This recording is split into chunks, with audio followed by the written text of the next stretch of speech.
ஆகாஷ்வாணி.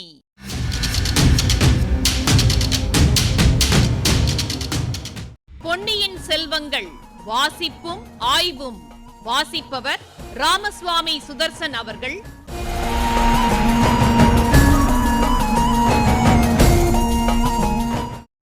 மகாராஜாதிராஜ ராஜகம்பீர ராஜமார்த்தாண்ட ராஜகுலோத்துங்க ராஜகுலதிலக ஈரேழு 14 லோகத்தின் அதிபதி பாரா.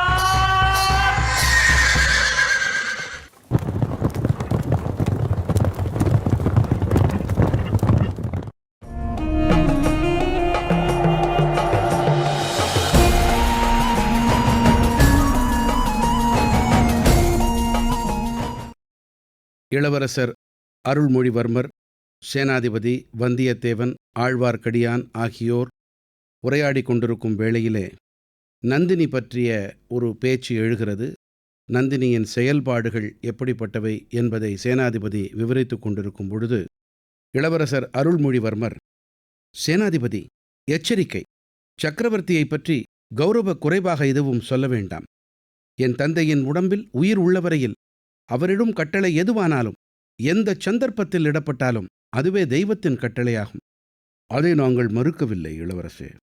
சக்கரவர்த்தியின் சுதந்திரத்துக்கு மட்டுமின்றி அவருடைய உயிருக்கே அபாயம் வந்துவிடுமோ என்று தாம் அஞ்சுகிறோம். நந்தினியை பற்றிய முழு உண்மையை நேற்று வரை நானே அறிந்து கொள்ளவில்லை. நேற்றிரவுதான் பார்த்திபேந்திரன் மூலமாக தெரிந்து கொண்டேன். அந்த பயங்கரமான விஷயத்தை தாங்களும் தெரிந்து கொள்வது அவசியம். 3 வருஷத்துக்கு முன்னால் மதுரைக்கு அருகிலே வீரபாண்டியனோடு இறுதி யுத்தம் நடந்தது அல்லவா? அப்போது தங்கள் தமையனார் கரிகாலரும் இதோ உள்ள பார்த்திபேந்திரரும் நானும் கலந்தாலோசித்து ஒவ்வொரு காரியத்தையும் செய்து வந்தோம். பாண்டியனுடைய சைனியங்கள் அடியோடு நிர்மூலமாயின. வீரபாண்டியன் முன்னொரு தடவை பாலைவனத்தில் ஓடி ஒளிந்தது போல் இப்போதும் ஓடி தப்பிக்க முயன்றான். அதற்கு இடம் கொடுக்கக்கூடாதென்று நாங்கள் மூவரும் அவனை எப்படியாவது கைப்பற்ற தீர்மானித்து பெருமுயற்சி செய்தோம். இந்த தடவை வீரபாண்டியனுடைய தலையை கொண்டு போகாமல் தஞ்சாவூருக்கு திரும்புவதில்லை என்று நாங்கள் மூவரும் சபதம் செய்திருந்தோம். ஆகையால் வேறு யாரையும் நம்புவதில்லை என்று நாங்களே அவனை தொடர்ந்து சென்றோம். கடைசியாக ஒரு கோயிலுக்கு பக்கத்தில் இருந்த குடிசையில் அவன் ஒளிந்திருப்பதை கண்டுபிடித்தோம்.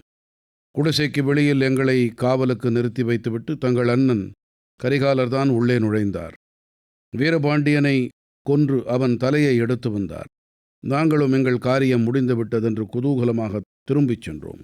ஆனால் அந்த குடிசைக்குள்ளே ஒரு சிறிய நாடகம் நடந்ததென்பது எங்களுக்கு தெரியாது. வீரபாண்டியனுக்கு அடைக்கலம் கொடுத்திருந்த பெண் ஒருத்தி குறுக்கே நின்று தடுத்து தன் காதலனுக்கு உயிர் பிச்சை கேட்டாள். கரிகாலர் அவளை உதைத்து தள்ளிவிட்டு வீரபாண்டியனுடைய தலையை கொய்து வெளியே எடுத்து வந்தார். இளவரசே, அவ்விதம் சோழகுலத்தின் ஜென்ம சத்ருவான வீரபாண்டியனை காப்பாற்ற முயன்றவள்தான் நந்தினி. அவள்தான் பிற்பாடு 70 வயது கிழவரை மணந்து தஞ்சாவூருக்கு வந்து பழுவூர் இளையராணியாக விளங்குகிறாள். அவள் எதற்காக என்ன நோக்கத்துடன் வந்திருப்பாள் என்பதை நாம் ஊகிக்கலாம் அல்லவா? வீரபாண்டியனுக்காக பழிக்கு பழி வாங்கத்தான் வந்திருக்கிறாள். சோழகுலத்தை அடியோடு நிர்மூலமாக்கி விடுவதற்காக வந்திருக்கிறாள். அவள் அருகில் சென்றவர் யாரும் அவளுடைய மோக வலையிலிருந்து தப்பி மீளுவது கடினம். அதோ நிற்கும் வந்தியத்தேவன் அதற்கு சாட்சி சொல்லுவான். சோழகுலத்தை பூண்டோடு அழித்துவிட பயங்கர சபதம் எடுத்திருக்கும் கூட்டத்தைப் பற்றி அதோ நிற்கும் வைஷ்ணவன் சாட்சி சொல்லுவான். அவர்களுக்கு அவசியமான பணத்தை எல்லாம் நந்தினி தான் கொடுக்கிறாள். இளவரசே, துரதிருஷ்டவசமாக நம் சக்கரவர்த்தி பெருமானும் அந்த பாதகியின் வலையில் விழுந்து விட்டதாக காண்கிறது. மதுராந்தகத் தேவனுக்கு பட்டம் கட்டுவது பற்றி சக்கரவர்த்தியே யோசித்து வருவதாக தெரிகிறது. ஆகையால் சக்கரவர்த்தியின் கட்டளை என்று கருதி தாங்கள் தஞ்சைக்கு போவதற்கு இது தருணம் அல்ல. சேனாதிபதி, தாங்கள் கூறிய செய்திகள் எனக்கு மிக்க வியப்பை உண்டு பண்ணியிருக்கின்றன. ஆயினும் அச்செய்திகளில் நான் செய்த முடிவுதான் உறுதிப்படுகிறது. என் தந்தையை அவ்வளவு பயங்கரமான அபாயங்கள் சூழ்ந்திருக்கும்போது நான் இருக்க வேண்டிய இடம் அவர் அருகிலேதான்.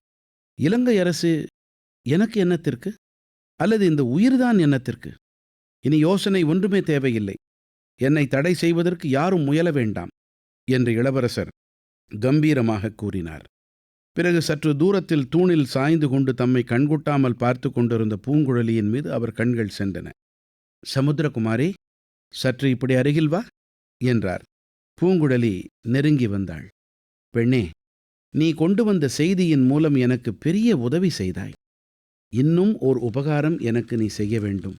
செய்வாயா என்று கேட்டார். அடடா, இது என்ன? இந்த ஏழை படகுக்காரியிடமா இவர் உதவி கோருகிறார்? இவருக்கு குற்றேவல் செய்யும் பாக்கியத்தை நாடி வந்தேன். இவர் என்னிடம் உதவி வேண்டும் என்று யாசிக்கிறாரே. கடவுளிடம் வரம் கேட்க வந்தேன். கடவுள் தம் திருக்கரங்களை நீட்டி என்னிடம் பிச்சை போடு என்று கேட்கிறாரே. இவ்வாறு மனதில் எண்ணி, இளவரசே, தாங்கள் இட்ட கட்டளையை நிறைவேற்ற காத்திருக்கிறேன் என்றாள் பூங்குழலி. சமுத்திரகுமாரி, என்னை தேடிக்கொண்டு 2 மரக்கலங்கள் தொண்டைமான் ஆற்று முகத்வாரத்தின் அருகில் காத்திருக்கின்றன என்று சொன்னாயல்லவா? அந்த இடத்துக்கு நான் அதிசீக்கிரமாக போய்ச் சேர வேண்டும். எனக்கு வழிகாட்டி அழைத்து கொண்டு போவாயா? பெண்ணே, முடியாது என்று சொல் என்பதாக ஒரு குரல் கர்ஜித்தது. அது சேனாதிபதியின் குரல்தான் என்பதை பூங்குழலி உணர்ந்தாள். இத்தனை நேரமும் ஏதோ ஒரு சொப்பன லோகத்தில் சஞ்சரித்துக் கொண்டிருந்தவளுக்கு இப்போதுதான் தன் நெருக்கடியான நிலைமை தெரிந்தது. எந்த அபாயத்திலிருந்து இளவரசரை தப்புவிக்கலாம் என்ற ஆசையுடன் இவள் அவசர அவசரமாக ஓடி வந்தாளோ, அந்த அபாயத்தின் வாயிலிலேயே கொண்டு சேர்க்கும்படி இளவரசர் இப்போது தன்னை கேட்டுக்கொள்ளுகிறார். பெண்ணே, முடியாது என்று சொல். சேனாதிபதியின் இந்த கட்டளையின் பொருள் அவளுக்கு இப்போது புலனாயிற்று.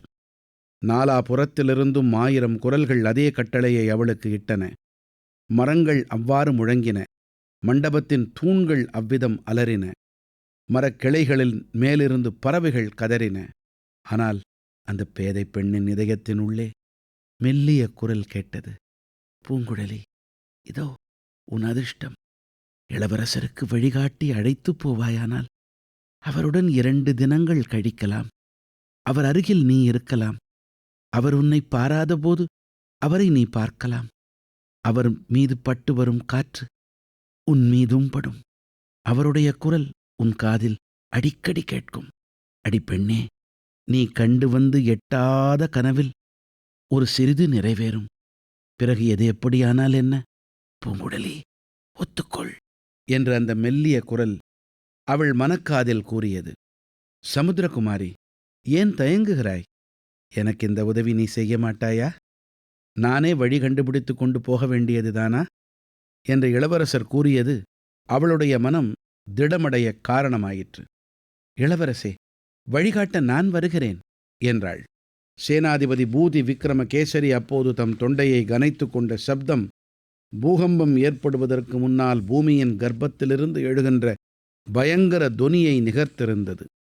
அவர் ஓரடி முன்னால் வந்து கூறினார். இளவரசே, தங்கள் விருப்பத்துக்கு குறுக்கே நான் நிற்க மாட்டேன்.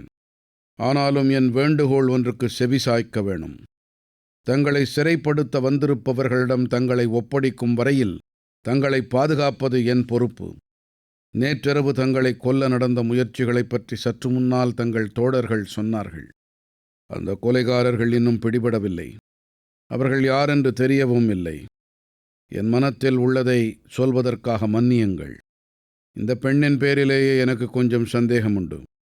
அந்த கொலைகாரர்களுக்கும் இவளும் ஒரு வேளை உடந்தையாயிருக்கலாம் அல்லவா? மரக்கலங்களில் தங்களை சிறைப்படுத்தி அழைத்துப் போக வந்திருக்கின்றார்கள் என்பதே இவளுடைய கற்பனையாயிருக்கலாம் அல்லவா? ஏன் இருக்கக்கூடாது? சற்று முன்னால் இவளுடைய கத்தியை தங்கள் தோழர் வந்தியத்தேவர் பிடுங்கி எறிந்தபோது அது யார் பேரிலோ விழுந்த ஓலக்குரல் கேட்டதே, அது யாருடைய குரல்? இந்த பெண் தாராளமாக வழிகாட்டி கொண்டு வரட்டும். நம்முடைய யானை மேல் ஏறிக்கொண்டு முன்னால் செல்லட்டும்.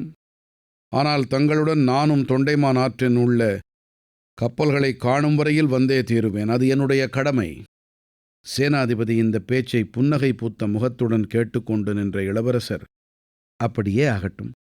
தங்களுடைய கடமையை நிறைவேற்றுவதற்கு நானும் குறுக்கே நிற்கவில்லை என்றார். இப்பகுதியின் ஆய்வினை வழங்குகிறார் ஐங்கரன் அவர்கள்.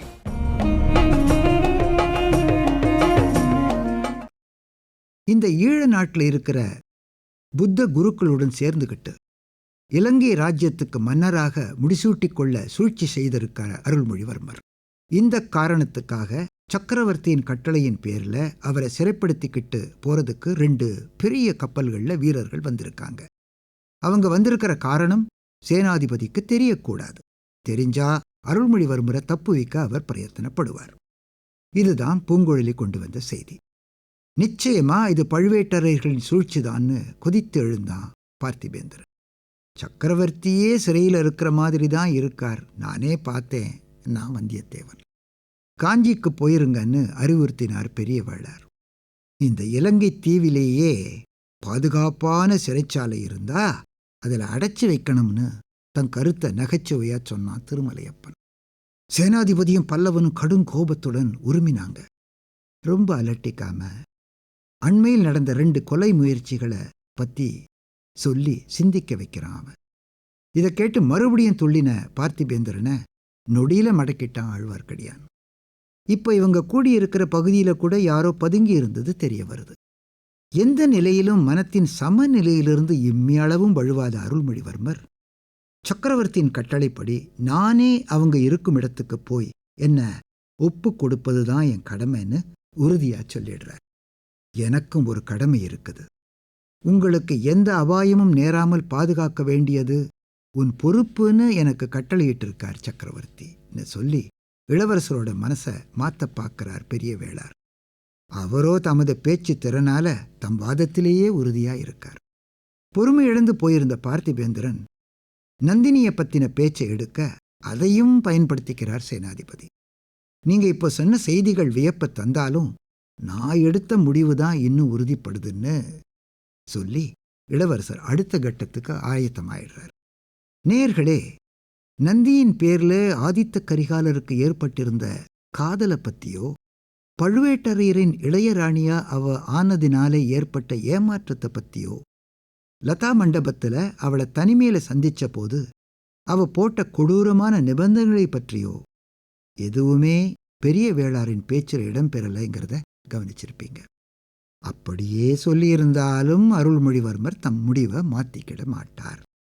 இந்த ஓடக்கார பெண் கூட அருள்மொழிவர்மரின் உறுதிப்பாட்டைத்தான் மதிக்கிறார். வேற வழியில்லாமல் ஒரு வேண்டுகோள் விடுக்கிறார் சேனாதிபதி. நானும் அந்த கப்பல்களை காணும் வரையில வந்தே தீருவேன், இது என் கடமை.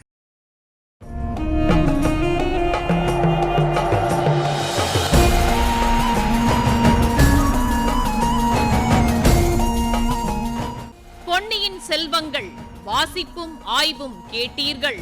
வாசித்தவர் ராமசுவாமி சுதர்சன் அவர்கள். ஆய்வினை வழங்கியவர் ஐங்கரன் அவர்கள். படைப்பு சென்னை வானொலி நிலையம்.